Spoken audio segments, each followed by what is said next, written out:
Hello and welcome back to Prep Alpine, the next generation UPSC institution. We are continuing with our high yield UPSC series where we discuss some of the most important topics which have the maximum probability of being asked in your upcoming UPSC prelims and mains exam. And for your last minute revision, we also provide these high quality PDFs of monthly current affairs and daily current affairs, which can be downloaded from our Telegram channel, the link to which is in the description below. So today's topic is very important from GS paper 3 security perspective as well as GS paper 2 governance and international relations perspective. The topic is Prahar, which is India's first national counterterrorism policy. So we have seen multiple attacks in the last 25 years. फिर चाहे वो anti जो counter terrorism या border cross border terrorism attacks हैं जैसे कि 2001 का parliament attack, 2008 का हमने देखा कि 26/11 का अटैक, या फिर पुलवामा अटैक्स, या फिर अगर हमने देखा अभी रिसेंटली पहलगाम हमने देखा, उसके बाद हमने रिसेंटली लाल किला का अटैक देखा जो हमने 2025 में फेस किया.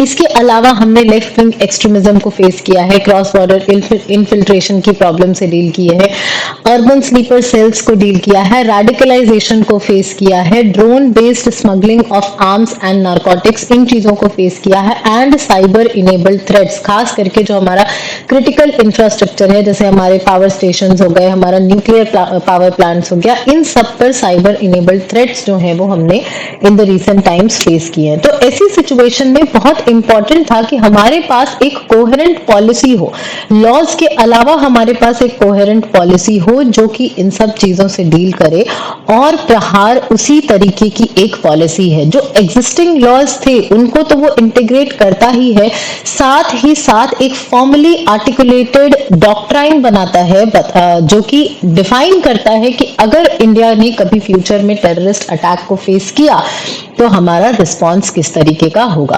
तो ये जो पॉलिसी है ये मिनिस्ट्री ऑफ डिफेंस की नहीं बल्कि मिनिस्ट्री ऑफ होम अफेयर्स की पॉलिसी है, क्योंकि यहाँ पर हम जो इंटरनल टेररिज्म है उससे भी डील कर रहे हैं. तो इसलिए मिनिस्ट्री ऑफ होम अफेयर्स की पॉलिसी है which can be asked in your prelims, and this is India's first comprehensive national counter terrorism policy.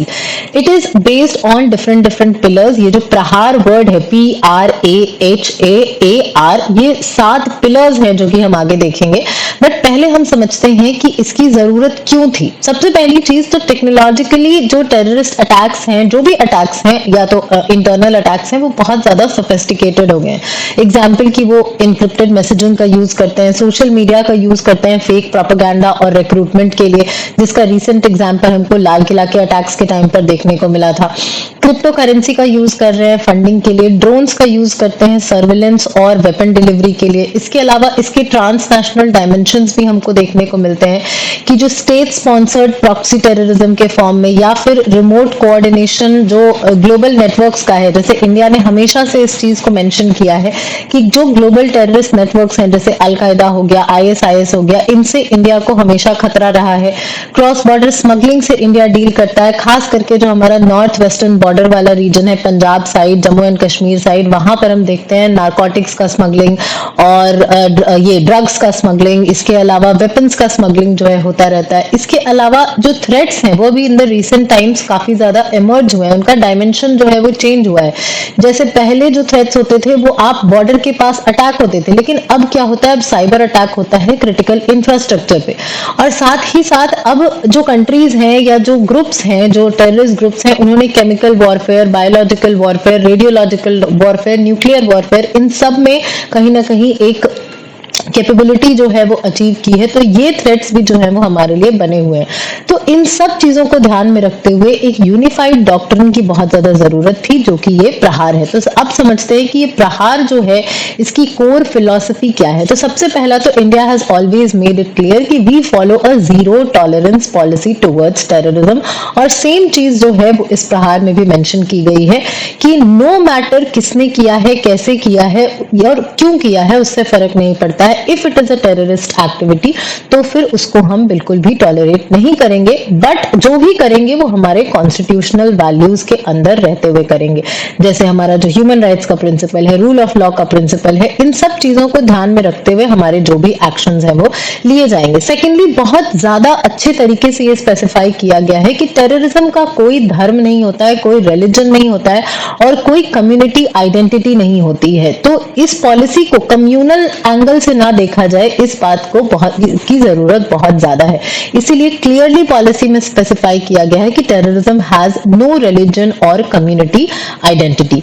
इसके अलावा पॉलिसी जो है वो बेस्ड है प्रिवेंशन पे। हम हमेशा कहते हैं prevention is better than cure, तो एग्जैक्टली यही चीज हमको यहाँ पे भी करनी है कि अगर हमारी इंटेलिजेंस एक्टिविटीज से प्रिवेंशन जो है वो पॉसिबल है, तो इट्स बेटर कि अटैक होने के बाद जो हमारा रिएक्शन हो उससे बेटर है कि उस अटैक को हम प्रिवेंट कर सकें, जिसके लिए डिफरेंट एजेंसीज के बीच में कोऑर्डिनेशन बहुत ज्यादा जरूरी है। तो आइए अब समझते हैं कि ये प्रहार जो है, ये जो 7 लेटर्स हैं प्रहार के, उसका क्या मतलब है। तो सबसे पहला जो अगर हम देखें तो प्रहार में फर्स्ट जो लेटर है P, that stands for prevention. Prevention of what? Prevention of terror attacks. इसके लिए हमको इंटेलिजेंस नेटवर्क्स को स्ट्रेंथन करना होगा, टेरर फाइनेंसिंग की जो नेटवर्क्स हैं उनको मॉनिटर करना होगा, उनके चैनल्स को, खास करके अगर हम देखें कि हवाला से अगर उनका फाइनेंसिंग होता है, क्रिप्टो करेंसी से अगर उनका फाइनेंसिंग होता है, इन सबको हमको मॉनिटर करना होगा। बॉर्डर मैनेजमेंट सिस्टम्स हमको और ज्यादा स्ट्रांग बनाने होंगे और अर्ली वार्निंग सिस्टम्स जो है, मैकेनिज्म्स जो है वो हमको डेवलप करने होंगे ताकि प्रिवेंशन जो है वो कर सके। सेकेंड चीज आर, जो सेकेंड लेटर है हमारा, that stands for response. What kind of response? The Swift and coordinated response. कि इन केस अगर टेररिस्ट अटैक होता भी है तो क्राइसिस मैनेजमेंट के लिए क्लियर प्रोटोकॉल्स होने चाहिए, किसको क्या एक्शन लेना है। वहां पे आप बैठ करके ये सोच नहीं सकते हैं कि अब आगे क्या करें, एकदम स्विफ्ट एक्शन जो है वो होना चाहिए, एजेंसीज के बीच में कोऑर्डिनेशन होना चाहिए and specialized rapid response units जो है, जैसे डिजास्टर जब होता है उस टाइम पे जैसे डिजास्टर मैनेजमेंट यूनिट्स होते हैं, उसी तरीके से टेररिस्ट अटैक के टाइम पर भी होने चाहिए। थर्ड अगर बात करें ए, तो ए है हमारा प्रहार का जो तीसरा लेटर है, that is aggregation of capacities. जो भी हमारे नेटवर्क्स हैं, जो भी इंस्टीट्यूशंस हैं, उनकी कैपेसिटीज को हमको इंप्रूव करना होगा। दैट इज पुलिस फोर्सेस हो गए, साइबर फॉरेंसिक कैपेबिलिटीज हो गए, artificial intelligence, data analytics, drone monitoring technologies, इन सब की कैपेबिलिटीज को हमको और ज्यादा इनहांस करने की जरूरत है। The fourth letter is H and H stands for Human Rights and Rule of Law। कि जो भी इस पॉलिसी को लेकर के जितनी भी चीजें बनाई गई हैं वो ह्यूमन राइट्स को ध्यान में रखते हुए बनाई गई हैं, उनको जो है सबसे ज्यादा ऊपर रखा गया है कि इतना ध्यान रखा जाएगा कि किसी भी इंसान का अगर उसका नाम आता भी है ऐसी एक्टिविटीज में तो उसकी ह्यूमन राइट्स जो है उनको कॉम्प्रोमाइज नहीं किया जाएगा। जो भी एक्शंस लिए जाएंगे वो लॉ के अंडर ही लिए जाएंगे, लॉ से बाहर जाकर के एक्शंस जो है वो नहीं लिए जाएंगे और आपका जो भी पनिशमेंट होगा that will be as per the law. The fifth letter is A और ये है फॉर एटेनुएशन ऑफ रेडिकलाइजेशन। जो इंटरनल रेडिकलाइजेशन हमको देखने को मिल रहा है उसको ओवरकम करने की जरूरत है, जो कि हमने रिसेंट टाइम्स में देखा कि हम जब लाल किला वाला अटैक हुआ था उस टाइम पर कि बहुत सारे इंडियन नेशनल्स जो थे वो उस अटैक में इन्वॉल्व थे। तो एक्सट्रीमिस्ट कंटेंट जो ऑनलाइन यूज किया जाता है रेडिकलाइजेशन को फैलाने के लिए, उसको हमको कम करने की जरूरत है, मॉनिटर करने की जरूरत है, कम्युनिटी रीच प्रोग्राम्स बनाने की जरूरत है, यूथ को एंगेज करने की जरूरत है ताकि वो इन रेडिकल एक्टिविटीज का पार्ट न बन जाए। और ऑलरेडी जो लोग रेडिकलाइज हो चुके हैं उनके लिए हमको डी रेडिकलाइजेशन ड्राइव्स और रिहैबिलिटेशन स्ट्रेटेजीज जो है वो बनाने की जरूरत है, जैसे हम नक्सलिज्म के लिए करते हैं कि जो भी लेफ्ट विंग टेररिस्ट हैं या लेफ्ट विंग एक्सट्रीमिस्ट हैं उनको वापस से मेन स्ट्रीम में लाने के लिए डिफरेंट स्कीम्स हैं। तो उसी तरीके से हमको यहाँ पर भी करना होगा। The next is a. Again, the letter is A, which is for aligning international cooperation। जितने भी इंटरनेशनल ऑर्गेनाइजेशंस हैं, कंट्रीज हैं जो कि टेररिज्म से डील कर रही हैं, उनके साथ मिल करके हमको एफर्ट्स जो है वो लेने होंगे। जो दूसरी कंट्रीज हैं जैसे कनाडा हो गया या फिर यूएई हो गया, उन कंट्रीज के साथ मिल करके हमको एक्शंस जो है वो लेने होंगे, ऑर्गेनाइजेशंस बनाने होंगे, हमको एक्सट्राडिशन पे, लीगल असिस्टेंस पे, इन सब चीजों पे काम करना होगा। जो global anti terror financing strategies हैं उस पर हमको काम करना होगा, जैसे कि FATF के नॉर्म्स हैं, इस बात का ध्यान रखना होगा कि हमारी कंट्री एटलीस्ट FATF के नॉर्म्स से कंप्लायंट हो, और साथ ही साथ इंडिया को अपना जो वॉइस है मल्टीलैटरल फोरम्स में टेररिज्म के अगेंस्ट वो रेज करना होगा। And the last letter is R again, which stands for recovery and resilience, कि वंस अगर अटैक हो जाता है फिर जो विक्टिम्स हैं उनका रिहैबिलिटेशन करना होगा, जो इंफ्रास्ट्रक्चर अफेक्ट हुआ है उसको रिस्टोर करना होगा, और साइकोलॉजिकल सपोर्ट जो है कम्युनिटीज को देनी होंगी। सो दिस इज प्रहार, the India's first anti terrorism policy.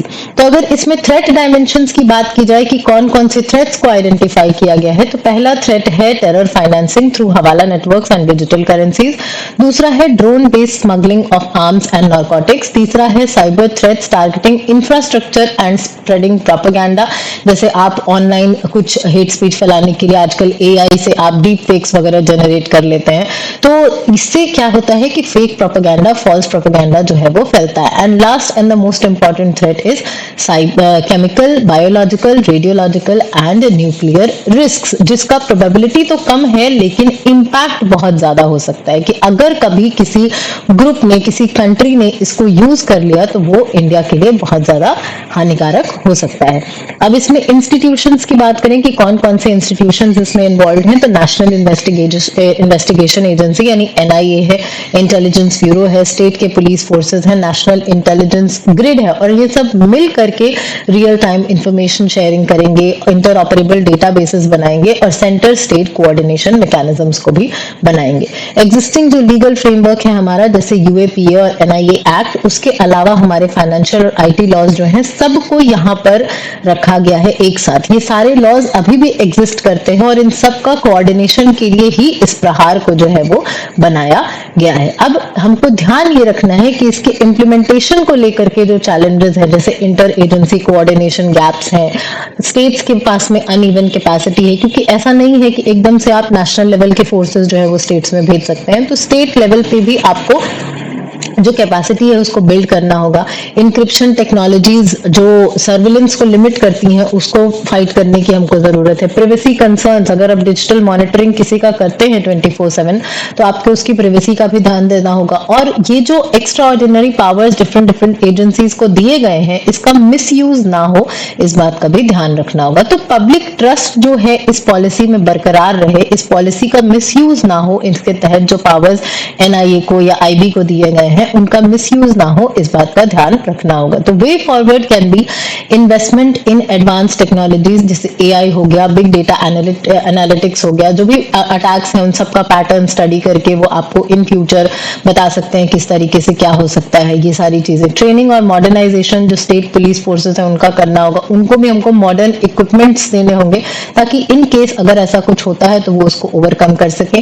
Then हमको जो इंटरनेशनल साइबर कोऑपरेशन है उस पर काम करना होगा, इस लॉ का हमको रिव्यू और ओवरसाइट मैकेनिज्म बनाना होगा। And lastly transparent accountability structures जो है वो हमको मेंटेन करने होंगे, क्योंकि terrorism is not going anywhere any time soon.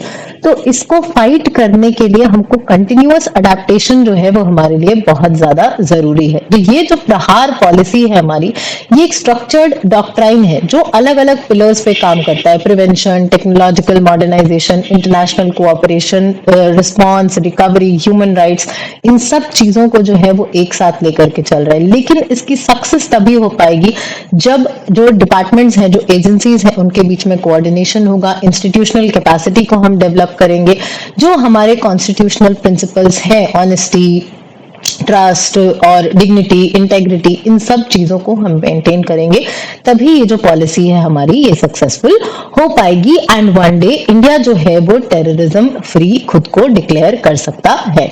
So that's it for this video. If you want more such content, please subscribe to the channel and keep watching Prep Alpine. Thank you.